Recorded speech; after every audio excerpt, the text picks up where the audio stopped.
Can annuities solve the problem of 78 million retirees? That's a good question, Eric. I would say that is the $78 million question. I say it's a $78 billion question. Trillion. There's a lot. And that's not too far off, really. There are a lot of dollars at stake when Yeah. it comes to this discussion. Right. And it's how can annuities play the part? Yeah. Whenever we start talking about retirees anymore, I think the first part of the discussion usually surrounds Social Security. Right. What's Right. the expectation? Is it going to be there? Do you depend on it? Yes. Are those guaranteed COLA bumps going to be the same? Yeah. And I think that everyone anticipates and expects changes to come. The difficulty is not knowing what those changes will be and, how far down it's going to go, and I think that most people would maybe agree that if you're approaching 60, you're in that range, 55 to 60, that there could be somewhat of a status quo. Yeah.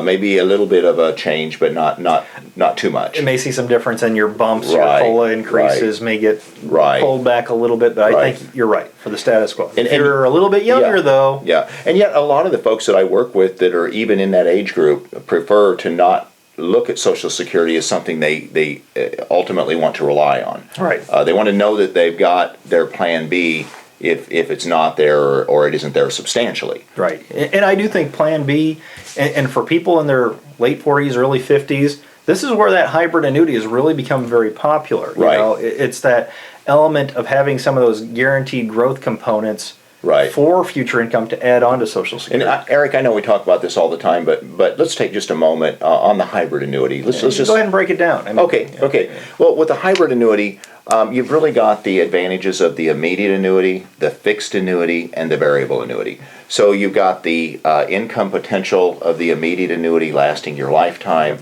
You've got the safety and security of the fixed annuity, and then you've also got the variable annuity, which has that upside market potential. So you get a portion of that upside market potential in the fixed. But the offset to that is you have no downside risk, and you can't normally get that full upside potential. Right. So that's the balancing effect of it. But the one element that I want to add to this that I haven't said, and folks, that is the newer income riders that you can put on these, and that's what really takes them into that mode of becoming great retirement vehicles. Right. And we talk about guarantees here because Right. that's the element of any type of annuity has to be built off the basic element of what's the guarantee, what will Right. it generate for you Right. as far as your future, and it's what your goal is it meeting? Is it income? Is Right. it estate planning, longevity? Right. Is it just out there as an inflation hedge? So, Exactly, and annuities can actually match each of those objectives, but not any one annuity matches all of those objectives. Right. And that's the challenge. People always call up and they say, I want to know what the best annuity is. Right. And I always say, so do I. Tell me a couple things. Now, I can help you, but you're going to have to tell me Yeah. what's the goal. Right. Right. Let's work backwards. And Eric, back to our question of the 78 million retirees Yes. that are going to be hitting over the next 15 years, and folks, that's about 10,000 a day. And as you probably have heard over and over again, these are the baby boomers coming into the retirement system, and annuities can make a huge difference in their retirement futures and their retirement security. But obviously, many of those folks haven't prepared, Eric. Well, and unfortunately, there's not a lot you can do when you haven't prepared at all. You're then stuck with You're reliant on the element. So many people I've talked to in their early 40s keep on thinking that their 401ks are dialed in to provide their lifetime incomes. Rude awakening.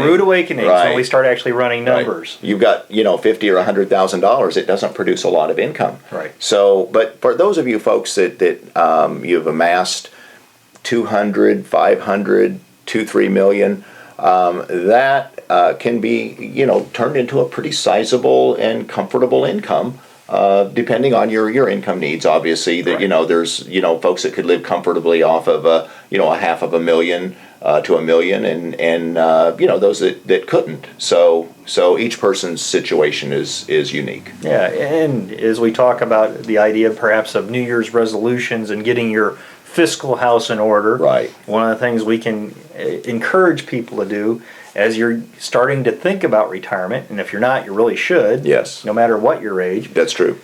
How are you going to prepare? What do you want that lifestyle goal to be? Right. Nobody can tell you exactly how long they're going to live. Exactly. And statistically, the odds are on your side that you're going to live much longer than you expect. And the good news is if you're in the age range of 50 to 60 years old, and you've got these years ahead of you that you can still park some money and you've grown some money, there's some wonderful things that you can do right now with annuities in spite of this economy, in spite of the low interest rate environment, that you can know that you have a very sizable and predictable future income. Yeah, I think the sweet spot for annuities right now is really for people in that between 5 and 15 years from retirement. Yes. That you can get some guaranteed growth. Right. For people that are already at retirement, it's then using laddered strategies to kind of overcome a current economic situation and then set out some things to combat inflation in the future. So there are strategies that we can employ to help people in every situation. Yes. But you have to know what your goals are. Right.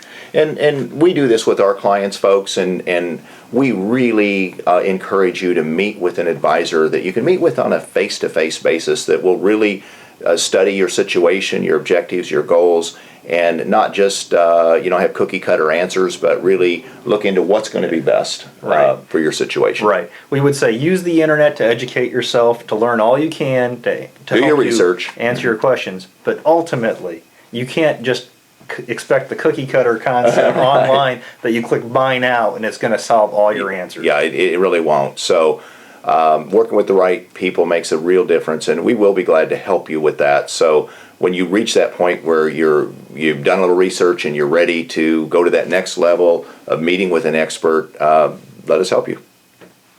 Thank you very much. Thank you.